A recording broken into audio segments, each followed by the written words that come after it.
Ian Callum is one of the most important automotive designers of the 21st century. You probably know him best for his tenure at Jaguar, where he revitalized their design language and brought the brand back into relevance. But this wasn't the first storied British automaker that he's helped return to form.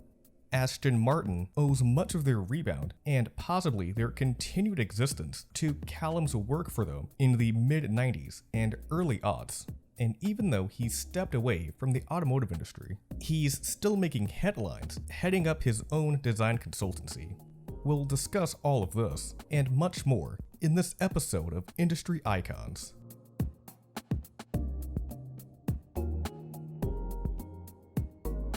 This video was suggested by Alan Augustin John. As always, if you have ideas for future videos, then be sure to leave them in the comment section down below. Ian Callum was born in Dumfries, Scotland in 1954, and it didn't take long for him to garner an interest in cars. This interest quickly turned into a full-on obsession, due in no small part to the people in his life. He remembers how excited he was when his mother's cousin taught him how to draw three-dimensional wheels. He can also recall how his grandfather ignited the spark between him and Jaguar. My grandfather used to get Life magazine, and it was my reaction to the famous photograph of Sir William Lyons and a gray metallic E-Type coupe on the back cover that encouraged him to take me to see the car in that Edinburgh showroom. If I hadn't seen that E-Type in that magazine on that day, I'm not sure my life would have been the same. When I saw the E-Type in the flesh, it seemed to me that the future had arrived. It was so different and perfect and so utterly beautiful. I'd never seen beauty like that before. It was the exaggerated proportions that affected me, long before I realized that this is what the car's designers, Malcolm Sayer and Sir William Lyons, were playing on. Little old British sports cars, and even the Porsche 356, which I also loved, all had more normal proportions, but the E-Type seemed so special, and it's still special today. Perhaps the most influential person in this regard was his own brother, Maury. He was just as car crazed as he was. They would routinely call dealers posing as prospective customers. They weren't looking to buy, obviously. They just wanted them to send over brochures. The two of them did this so often that their room was filled with them. But they drew from the well one too many times. On one occasion, they called a Rolls-Royce dealer hoping to score a pamphlet. A few days later, the Callum family was greeted by a silver shadow parked in their driveway. The dealer they had contacted saw blood in the water and pulled out all the stops in an effort to close the sale. Ian had his mind made up on what he wanted to be, a car designer.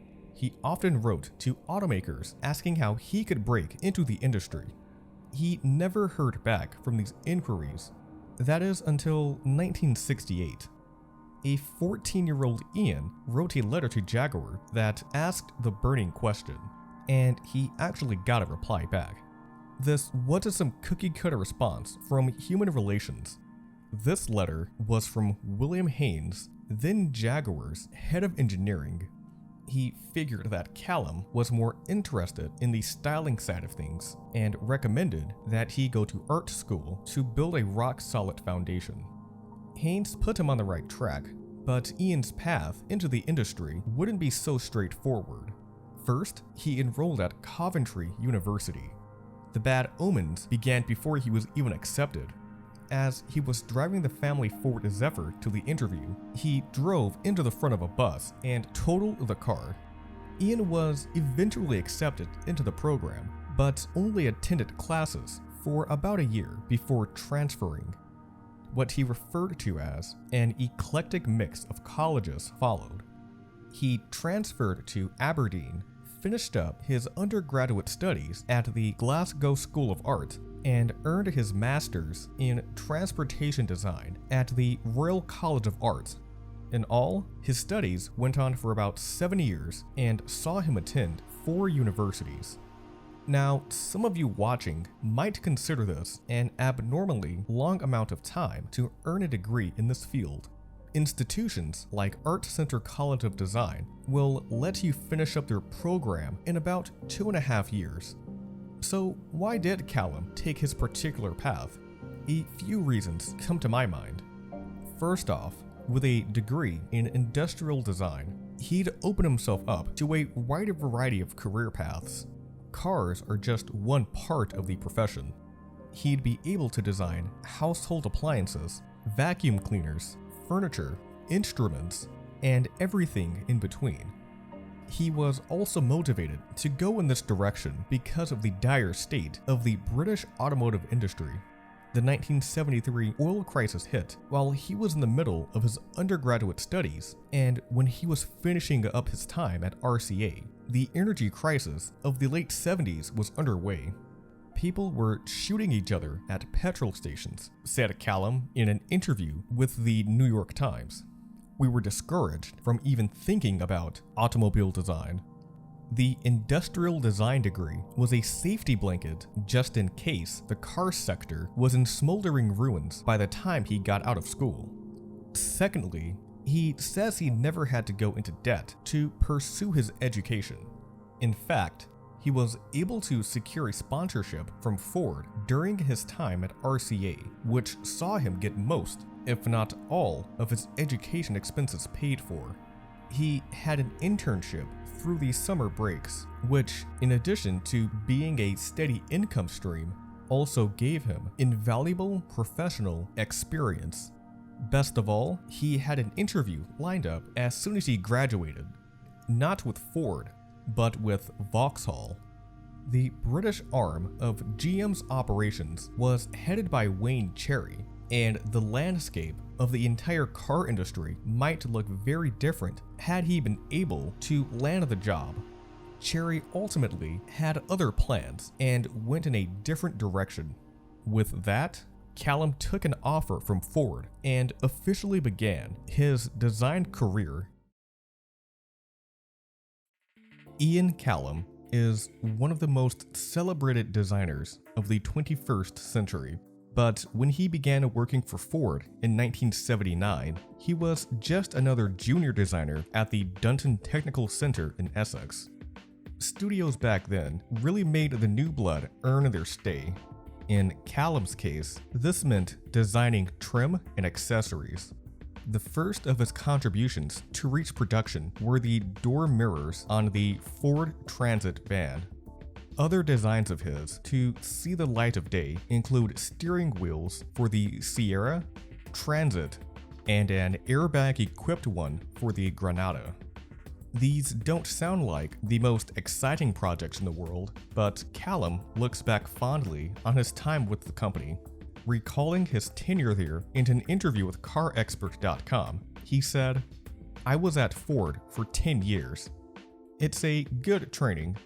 I think at Ford, you really learn the nuts and bolts of real car design because it's all about creating something at a certain cost, certain weight, and everything else. It's quite a strict regime, as you can imagine. I think a lot of car designers I know, in fact, most car designers I know, at some point spent time at Ford. It's a good training. I'm glad I did that for 10 or 11 years. He also got the opportunity to work abroad. Ford was an international force in the 80s and early 90s. In addition to their operations in the UK, they were major players in Australia. Their increased stake in Mazda also meant they were involved in Asian markets.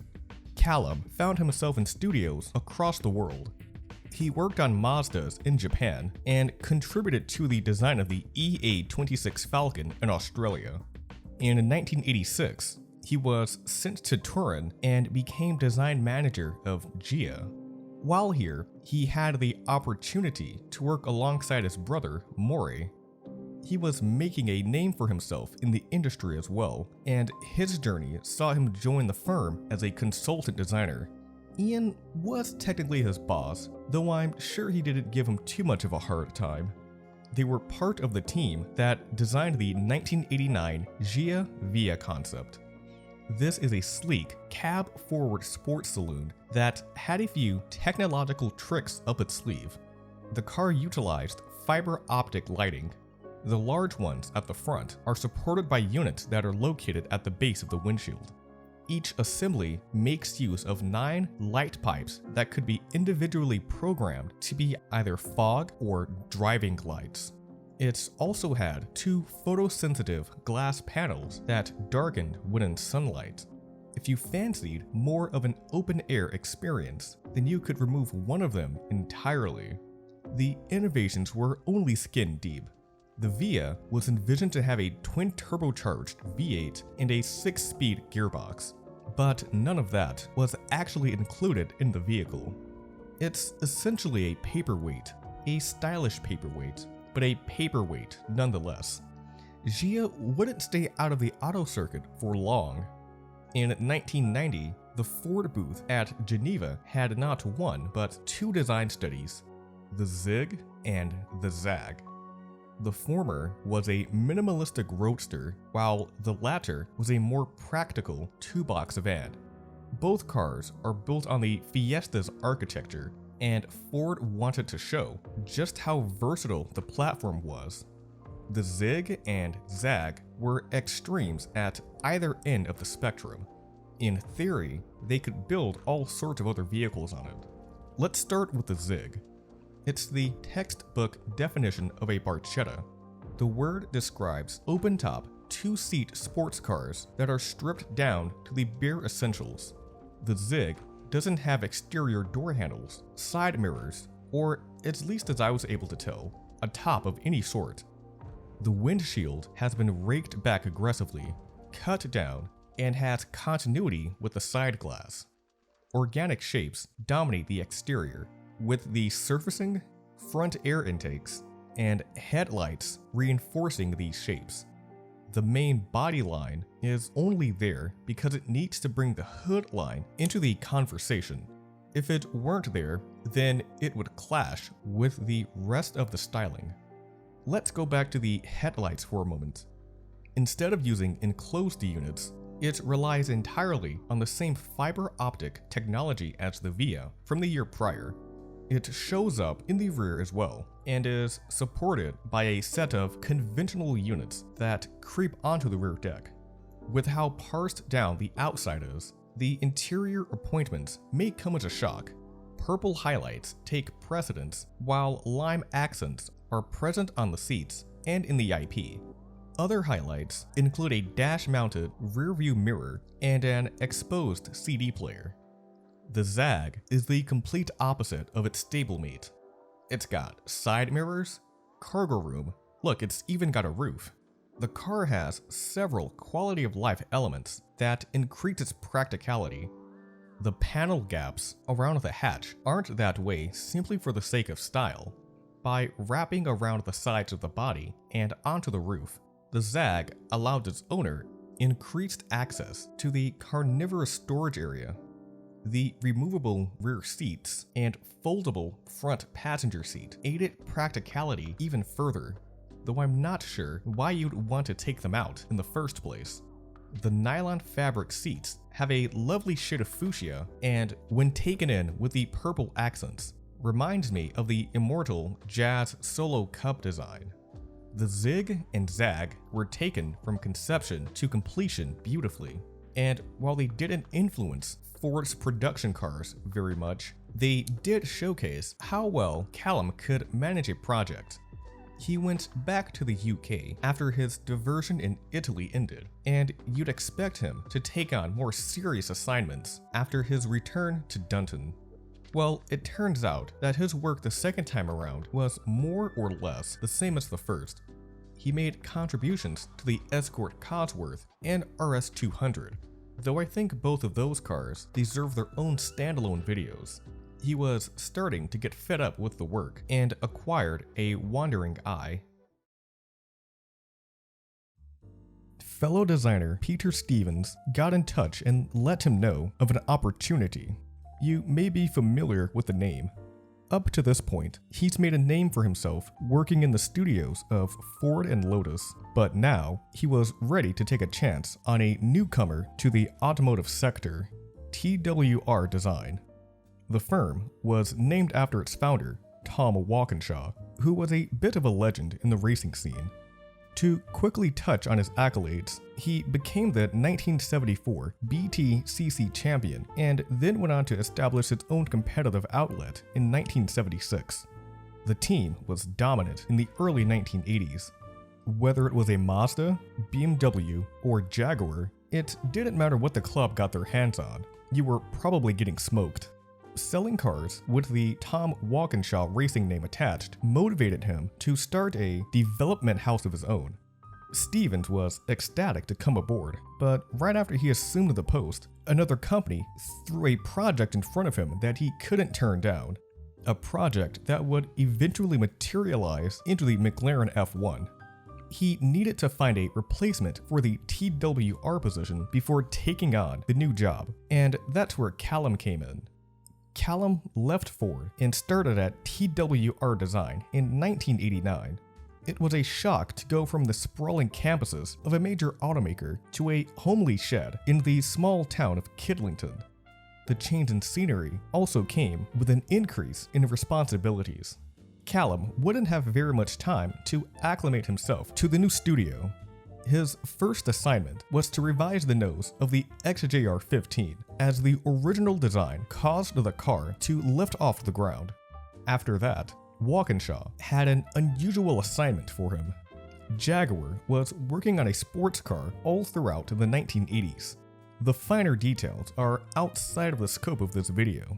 For our purposes, just know that it was delayed to hell and strayed far from its original vision. Ford acquired control of the company in 1989 and put the project out to pasture. As the old saying goes, one man's trash is another man's treasure. Walkinshaw planned on taking that car, trimming it down, and selling it back to Jaguar. It would use a different platform. The original design was envisioned around the 1986 XJ's architecture. Walkinshaw wanted to build his around the XJS. The bones were older, but he became innately familiar with it during his days at his racing outlet.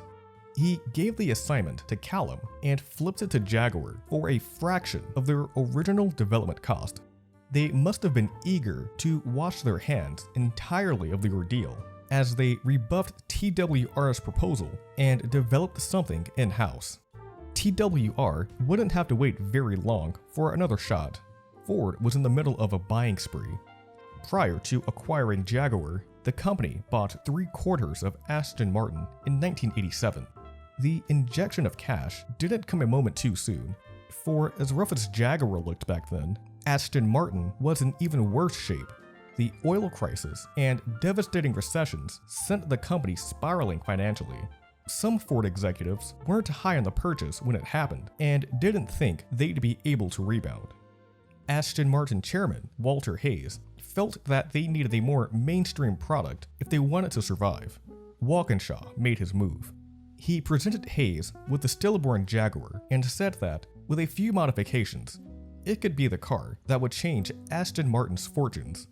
Hayes agreed, and just like that, the project was underway. This assignment really highlighted the stark differences between Ford and TWR Design. Sure, the jobs at Ford weren't very exciting, but he at least had the benefit of working with a team. He could bounce ideas off of colleagues, get feedback from senior level designers, and even have people from other departments lend their unique perspective. In the case of Aston Martin, there was Walter, then Tom, then Ian and his small team of modelers. When you hear this, you might think that it was a welcome change. He didn't have to answer to anyone for the most part, and he was able to make whatever decisions he pleased whenever he wanted. The ball was entirely in his court. It was also a slippery slope. In a regular studio, your team would critique your work and try their hardest to hold you accountable. At TWR, Callum needed to be especially hard on himself and view his own decisions through multiple lenses. The project ingrained in him a level of self-reliance and confidence that he absolutely needed during the later stages of his career. Aston Martin was short on cash and resources, so they had to scour the Ford parts bin for components. Tooling up for certain parts was incredibly expensive. An article from Goodwood.com notes that it cost about 450,000 Great British pounds to create the tooling for a taillight assembly. Aston Martin only had the shirt on their back, so they had to use existing parts in creative ways. While we're on the issue of taillights, let's talk about those first. They're the exact same units from the Mazda 323F. A few changes were made to make the transition smoother. On the Mazda, they're the same height most of the way through and cut down sharply to the bottom. The DB7s taper down more gracefully.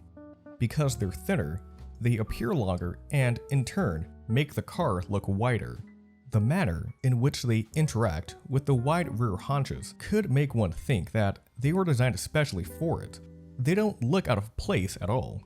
That's not the only Mazda the DB7 borrows parts from. The turn indicators, as well as the interior door handles, were taken straight from the NA MX-5. Walter Hayes insisted on the car having flush, chrome door handles, and the only ones in the entire Ford catalog that fit the bill were from the Mazda 323 wagon. The door mirror switches came from the Ford Scorpio, and the gauges were lifted from the XJS and given a spit shine. Out of all the parts it did borrow, the only ones that didn't come from Ford were the side mirrors. Those were from the CX, and this was far from the only British sports car to borrow them. The entire car cost about $30 million to develop, which, relatively speaking, is a drop in the bucket. That's about the price of a minor facelift nowadays. Ford executives went to London to check on the team. They were expecting to lay eyes on a clay model, but TWR shocked them by rolling out a functioning prototype. It was then brought to the 1993 Geneva Motor Show without it having been greenlit by Ford first. It received critical acclaim. Ford pushed it through to production, and the rest is history. This got the ball rolling for TWR design. After the DB7, the firm strung together hit after hit. Volvo commissioned them to assist in the development of the C70. The automaker says that one of Callum's sketches was set alongside a few other proposals. Those had the same orthogonal aesthetic that Volvo had used for decades. Callum's, on the other hand, was far removed from the others, with its aggressive stance and raked-back profile. They say that the proposal was taken from sketch to production, nearly unchanged. TWR also took on the bulk of production at a former Volvo plant in Sweden. The car had a major impact on the look of future products, helped them shed their reputation as the producer of safe, though uninspired cars, and ushered in the next phase of their design language. Nissan went to them when they set out to build the R390, a purpose-built racing machine that had its sights set on Le Mans. Callum did more work for Aston Martin as well. In 1998, the Aston Martin Project Vantage was unveiled in Detroit, wearing a wonderful shade of British racing green. The car was a collaboration between Aston Martin, Ford Advanced Vehicle Technology, and a number of suppliers. It's an evolution of the design language that was first seen with the DB7. The grille gets a bit larger and uses bright work to draw the eye. The headlights become more defined as well. Perhaps my favorite elements are the absolutely massive hips. Just look at them. They hint at the car's rear-drive nature and suggest immense power. This chrome element is also pretty neat. It starts at the innermost portion of the A-pillar, follows the rail, and goes around the rear glass. It was said that it could go from 0 to 60 in 4 seconds and reach speeds of 200 miles an hour, while also returning more than 20 miles per gallon. They originally didn't even intend to produce the car, but the reception was so warm that they basically had no choice. It reached production pretty much as is in 2001 as the Vanquish. In the transition, it gained hood vents, got different mirrors, and had the rear end styling cleaned up. No two projects were the same at TWR. One moment, Callum could be designing a luxury GT, then work on a mainstream front-wheel drive coupe, then after that, style a purpose-built racing machine. He had a blast working there, but when a chance to fulfill a childhood dream came about, he couldn't resist taking it up. Jay Mays, Ford styling chief, contacted Callum and laid out his ordeal. An unfortunate set of circumstances had left the Jaguar brand without a design director. Callum had proven himself more than capable of managing a team, and Jay Mays wanted to bring his expertise to Jaguar. At this point, the brand was under complete control of the Ford Motor Group, and you might think that there was bad blood between the two parties, but this couldn't be further from the truth. Jeff Lawson, Jaguar's former head of design, suffered a stroke after finishing a presentation and passed away far too young at the age of 54. He held the position since 1984 and oversaw such iconic projects like the XJ220, S-Type, and multiple iterations of the XJ. Wolfgang Reitzel, Jaguar's chairman at the time, surmised Lawson's design philosophy by saying, "His great gift was the ability to recognize the importance of classic styling cues from the great Jaguars of the past and then translate them into modern Jaguars in a new and contemporary fashion." Lawson was overseeing the development of an E-Type for the new millennium before he passed on. It would be on Callum to pull it across the finish line. He says the car was almost complete by the time he made the switch and didn't have much, if any, input on it. The first car, designed wholly under Callum's guidance, was the R Coupe, which debuted at Frankfurt in 2001. It was the first product that came out of the Jeff Lawson Advanced Studio. It's primarily a think tank to experiment with and develop design language for the company's future. Think BMW's Technic for something similar. It took the classic Jaguar form language and put a new twist on it. The grille, for instance, was heavily inspired by the one from the 1959 Jaguar Mark II. It has rounded edges with the cat emblem set dead center. Whereas that car's grille protrudes from the body somewhat, the one on the R Coupe was set inside of the nose. The matte is emphasized even further because of the mesh grille. A character line comes from it, bisects the traditional Jaguar quad headlamps, and creates a crease on the side that tapers away into the rear bumper's panel gap. He didn't mince words when he revealed what the intent of the car was. Our future models will remember our great models from the past, but we won't be beholden to them. Jaguars designed in the last quarter or so of the 20th century gave more than a nod to their forebearers. Don't get me wrong, there isn't anything necessarily wrong with this. He just felt that the brand hadn't done enough to push themselves out of their bubble. They'd gotten comfortable. In the interview with CarExpert.com, he went on to say, "Once Lyons left the business in the early to mid 70s effectively, there was nobody really pushing the brand forward. They just kept copying the past, and that was the mistake they made. Lyons would never have done that. He wasn't sentimental, Lyons. He kept pushing forward. That is what I think happened to Jaguar. It became a sentimental car company. It took the customers with it for that reason. Of course, eventually, they all got very old. So I saw an opportunity after that car to recreate the brand back to where I felt it should be, and back into the glamour and modernity of where the cars used to be back in the early to mid 60s or late 60s, and that's what I tried hard to bring back to it. I thought it was a rightful thing to do. Of course, it took quite a lot of persuasion because there were quite a few die-hard Jaguar fans within the business who felt it was about tradition, and that's what they felt most comfortable with. We had a lot of American management at that point because Ford had come into play, and they certainly had a view that Jaguar was a good old English car company. It should be traditional. I didn't agree with that. It was a very different place. My objective was to turn it into somewhere that was relevant to the 21st century, really. Exactly when I started, 1999. I thought, this is it. I'll call it a 21st century car company. He didn't wait very long to leave his mark on their production cars. He and his team began development on a successor to the aging XK8 in the year 2000. The car itself wasn't that old. It was released in 1996. Its underpinnings were based on the XJS, a car that was first launched over a quarter century prior. A follow-up to this car was critical. It helped ground the company as sales of their other models floundered. It was especially vital to their success in the American market. The scope of its replacement would be a bit different.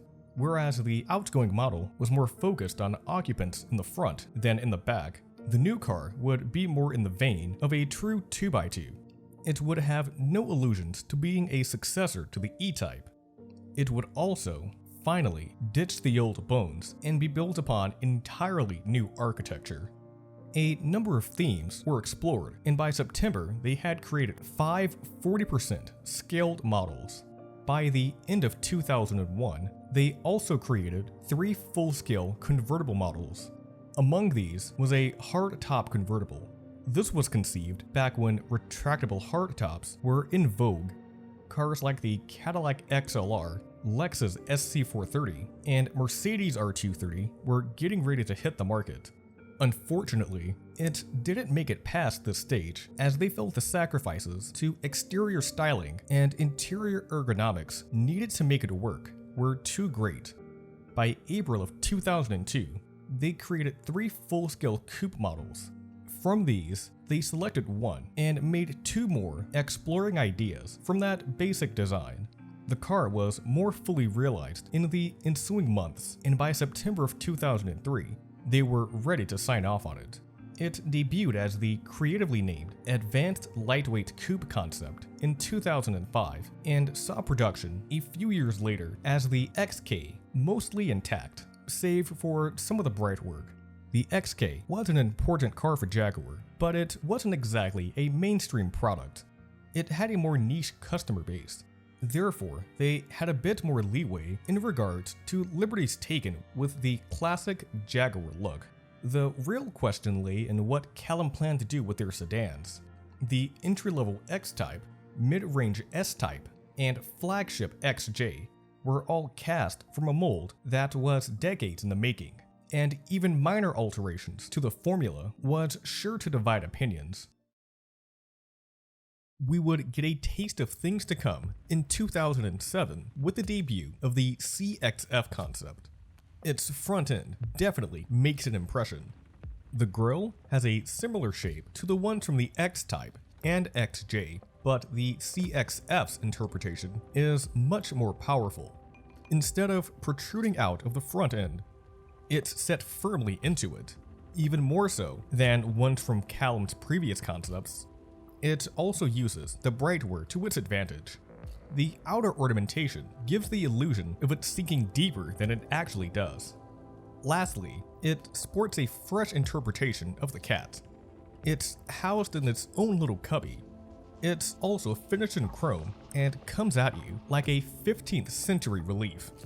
Consider it a less impactful but infinitely more versatile version of the leaping cat. The headlights are another interesting development. It's a more modern interpretation of their classic quad headlamps. The bodywork cuts into them well before they were able to round out, making for slimmer, more aggressive units on the whole. It's almost like an abbreviated version of BMW's Halo DRLs. The profile doesn't even resemble a Jaguar. Saloons in the past have utilized a 3-box architecture with quite a bit of rear overhang. They also had thin C-pillars that had the rear glass wrap around them. The roofline on the CXF sweeps back in one single motion. It's dramatic. but it also means that it has to sacrifice the large DLO from its four-door forebearers. But concept cars are usually concerned with making a statement, and this one in particular has to speak on a brand's future design language. Door handles were always a way for the brand to tastefully add a bit more brightwork. Here, they've been integrated into the pillars. This gives the main character line a wide open lane across the body and into the shoulders. Speaking of which, that line really is something else. It starts at the lower front lip, emphasizes the wheels on the way up, continues through the headlamp, transitions into the aforementioned character line, and bends around the rear deck. The way it defines this part of the car is akin to a finely pressed suit, if I can borrow some terminology from Bill Mitchell. It's painted in Metashine Silver, a one-off color that makes the car appear as if it were milled from a single block of metal. The chrome and aluminum finishes heighten this effect, and Jaguar designers also used white ceramic on the tailpipes, hood scoops, and the side vents to hint at their heat ventilation and air transferring properties. The car looks flat at first glance, but it really does have a remarkable amount of depth. We wouldn't have to wait long for it to see production. The CXF was shown at the beginning of 2007, and the real thing debuted at Frankfurt that same year in September. Although the truly out there elements, like the pillar-mounted door handles and ceramic finishes, were left on the cutting room floor, a surprising amount of the DNA made the jump. We can even make out that distinguishing character line. How'd it go again? Straight across the deck, right underneath the belt line, and right in between the... what the hell? What happened to the headlights? I know the CXF was a concept, and we can't expect every little detail to transfer seamlessly to the production car, but how could they be this far off the mark? I wasn't able to find a definitive answer, but the gist is that engineering constraints meant that they couldn't produce them in their previous state in a cost-effective manner. At any rate, this was the most divisive element among Jaguar faithful and remains a hot conversation topic. If you look closely, you'll see a massive panel gap at the hood cut line. This was something that Jaguar was legally required to have. A 2008 LA Times article goes on to say, apparently, the problem arose because of an outdated French motor vehicle requirement that owners be able to change the bulbs in their headlamps. In any event, it makes the car look as if the hood isn't closed. I thought he was exaggerating when he said that last part, but now that I've seen it, I can't unsee it. Callum and his team set their sights on the flagship XJ next. Throughout their turbulent history, the car has been a constant in Jaguar's lineup. It's had the same basic look with a few changes since 1968. For as much resistance they faced with the S-Type's replacement, they were at serious risk of alienating a large portion of the XJ's customer base. The 6 months preceding development were focused on hashing out what the car should be.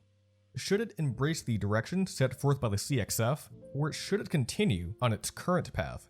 Extensive discussions were carried out internally, and design clinics were carried out to see what customers thought. It was a landslide. Buyers were ready for a change. The 2010 XJ was that dramatic change. The front end is a cleaner interpretation of the CXF, with the headlights more closely resembling the units from the concept. The grille also carries over, but here it's absolutely massive. Callum said it was about 10% larger than he was comfortable with. He felt that in about 3 years' time, the public would come to embrace it. The profile adopts the same rakish cabin from the XF, but there is one surprising development around the C-pillar. This part of the rail is darkened, which, when taken in with the window trim, gives the impression of an impossibly thin pillar. The lights are also of note. They harken back to the days when Jaguars had vertical lighting units. The team gave them a modern touch by playing with the width and bringing them up to the rear deck. When asked about his approach to the design of the rear end during an interview with Digital Trends, Callum had this to say. I really like what we've done with the back of the car. Even as a team of designers, we were having rather controversial moments amongst ourselves. We started off with the back end of the car, which was relatively generic. The graphics were. I really didn't feel comfortable. I kept saying, we've got to do something special here. So we pushed and we pushed. You have to be brave, and I'm learning that as I get older. I've gotten to a point where I care less about what my peers think, and I do what I think is probably the right thing to do. Age gives you that advantage sometimes. The ego is less dentable when you're older. The back actually works well. It has a real character about it. And with that, the transformation was finished. The last of the XJS was put out to pasture with the all-new XK. A new design language was set in place with the mid-size XF, and their long-running flagship vehicle had undergone its first full makeover in what seemed like eons. But Callum wasn't done quite yet. The brand showed what they had in store for the new decade with a pair of concepts. The CX-75 show car debuted in 2010 and showed the brand's willingness to embrace alternative propulsion methods. It was a hybrid, but not in a traditional sense. There are electric motors at each of the wheels, and the batteries that power them are charged by two diesel-powered micro-gas turbines. The design team didn't have to work around a large, bulky engine, and could therefore create something that otherwise might not have been possible. The car has unreal dimensions. It's 183 inches long and sits in a 107-inch wheelbase. It's also 80 inches wide, while also only being 47 inches tall. The driver is positioned in the middle of the car, similar to old-school supercars like the Ford GT40 and Lamborghini Miura. The thing that dictated design and engineering the most was airflow. The turbines operate at 80,000 RPM and require 25,000 liters of air per minute. The gigantic hood scoop, front intakes, and side channels all do their part in feeding the beasts and providing as much downforce as possible. They aid in performance in ways you might not expect. Each motor weighs just over 100 pounds and produces 195 horsepower. They also combine for nearly 2,000 pound-feet of torque. Additionally, turbines don't require lubrication to operate like their dinosaur-fueled brethren. This unusual weight saving does a bit to stave off the extra heft put on by the batteries. The wheels, which were cut from a single block of aluminum, were inspired by the shape of the blades in the jet engines. In May of 2011, the company announced that they were going to build a run of 250 examples. They were going to cost about 700,000 Great British pounds. The turbines were swapped out in favor of a setup involving a 1.6-liter four-cylinder engine and axle-based electric motors. The company has since backpedaled on these plans, citing the global economic situation of the time and a desire to focus on other endeavors. The Jaguar lineup would expand regardless. The CX-16 concept previewed the look of the 2014 F-Type. The grille from the CX-75 carried over, but besides that, it's a clean sheet design. The rear lights do their part to lower and widen the smallish Jaguar since the XK120, and they would become a staple in Jaguar's design language. Decades after seeing that E-Type in the Edinburgh showroom, Callum finally got the chance to do one of his own, or something close to it. Eventually, the time had come for them to add an SUV to their lineup. Everyone else either had or was going to add one to the range. Porsche had the Cayenne, Bentley would get the Bentayga, and even Lamborghini would get the Urus in the ensuing years. I'd say the F-Pace is one of the better efforts in this regard. It uses their newfound design language. Up to this point, it has only appeared on sedans and the F-Type. There was a strong possibility that it could look ungainly when applied to a larger, taller vehicle, but it puts those concerns to rest. The horizontal nature of the grille, headlights, and lower clip does more than enough to neutralize the added mass. The profile is headlined with a thin DLO lined in brightwork, and the whole thing is capped off with a set of tail lights inspired by those from the F-Type. Some concessions had to be made with the smaller E-Pace. The reduced dimensions meant they had to swap out the aggressive, thin headlights for comparatively docile vertical ones inspired by those from the F-Type. It also loses the solid SUV stance, instead opting for a more aerodynamic taper at the back end. The 2019 I-Pace hints at what's to come in Jaguar's electrified future. This was their first effort at an all-electric vehicle, but they already look comfortable designing around the new architecture. Very minimal front and rear overhangs pull the wheels out to the corners, while the low overall profile visually stretches the body out. It's a breath of fresh air compared to the cladded out hatchbacks on stilts that are being churned out elsewhere. The path forward looks bright for them, but Callum's part in it was finished. On July 1st, 2019, he retired from his post as the brand's director of design, though he wasn't putting away his sketchpad for good. A short time after his leave, he announced the creation of Callum, his own design consultancy that would specialize in limited runs of high-end luxury goods.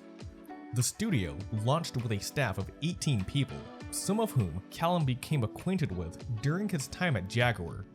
He divulged a bit about the projects he'd be most interested in working on in an interview with Car and Driver, saying, "I'd like to take some of the cars I've designed and maybe redo them a little bit. It's a good starting point because I think I've got the right to take those cars and do something with them, whether they're Astons or Jaguars. But ultimately, I want to do something more than that, to work on forward-looking projects. I don't want to be seen as just a chop shop." One of the first projects to come from the firm was the Aston Martin Vanquish 25. This was a fine-tuning of the classic, with changes that brought it closer to its original vision. The 350 modifications done to the original car include redone bodywork, a refined suspension setup, and a more powerful version of the stock V12. Production was outsourced to a British company by the name of Reforge. Prior to collaborating with Callum, they took on the construction of the limited-run Aston Martin V12 Zagato. As the name implies, only 25 examples of the Vanquish were produced. It began at about $464,000, and this skyrocketed with options. And did I mention that you also had to provide a donor car? Callum has also taken a stab at furniture design. The firm released their version of the iconic Eames chair and ottoman. This interpretation borrows a fair bit from its automotive background. The upholstery and support combinations are more vibrant than the standard options. It also utilizes and proudly displays carbon fiber weave throughout. It's much in the same vein as the Vanquish 25. Although he didn't have a part in the original, he was able to bring his unique perspective to the table in his reimagining of an industrial design icon. This particular piece wasn't intended for sale, but don't let that stop you. If you're still watching this, first of all, thank you. Second of all, I want you to write down how much you think this would cost in the comments section. Ian Callum is a prime example of a self-made success. He went through an unusual education path and landed a job at Ford. He made the most of his opportunities, and when the right job came up, he was prepared to take on the extra responsibilities. At TWR, he worked on some of the most iconic cars of the 90s and developed crucial leadership skills. And he lived out his childhood dream of designing cars for Britain's most iconic automaker. When he came to Jaguar in 1999, it was a company that was living in the shadow of its former glory. When he left, it found itself using a new design language and embracing electric propulsion. Although he stepped away from Jaguar, Ian Callum has forever changed the face of the British car industry and is certainly an industry icon.